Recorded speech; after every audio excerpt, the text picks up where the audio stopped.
યાદ છે તને?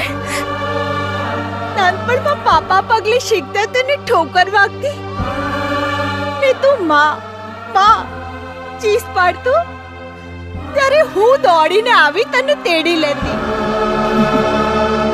અને હવે તું મારાથી આટલે દૂર જવાની વાત કરી રહ્યો છે ત્યાં તને કદાચ ઠોકર વાગશે ને તું માં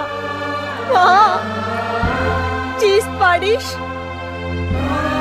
તોય હું ક્યાંથી સાંભળી શકીશ દીકરા? રોકાઈ જા દીકરા, રોકાઈ જા.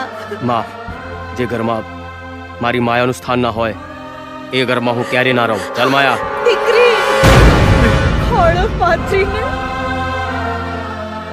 તારી પાસે મારા દીકરાની ભીખ માંગુ છું. મારા દીકરાને મારાથી જુદો ના કર.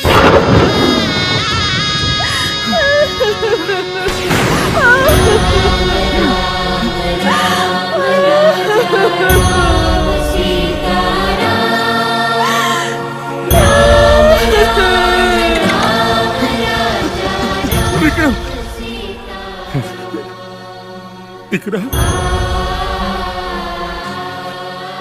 યાદ છે તને એક વખતે કહેલું કે બસમાં કોલેજ જવામાં તકલીફ પડે છે. બાપુ મને બાઇક લઈ આપો. તો હું જૂનું બાઇક લેવા ગયો તો તે કીધું, ના બાપુ, મારે તો નવું જ બાઇક જોઈએ. આપણે નવું બાઇક લેવા ગયા ત્યારે તે કીધું, બાપુ મારે પલ્સર જ જોઈએ.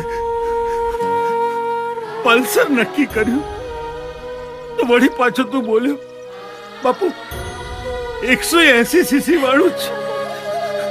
એ નક્કી કર્યું તો વળી પાછો બોલ્યો, બાપુ મારે વાદળી રંગનું જ બાઇક જોઈએ. અને દરેક વખતે પેલો બાઇકના શોરૂમ વાળો 5,000 રૂપિયા વધારતો જ ગયો. દીકરા, મારી ત્રેવડ નહોતી છતાંય તારી દરેક માંગણીઓ હું મંજૂર કરતો જ ગયો.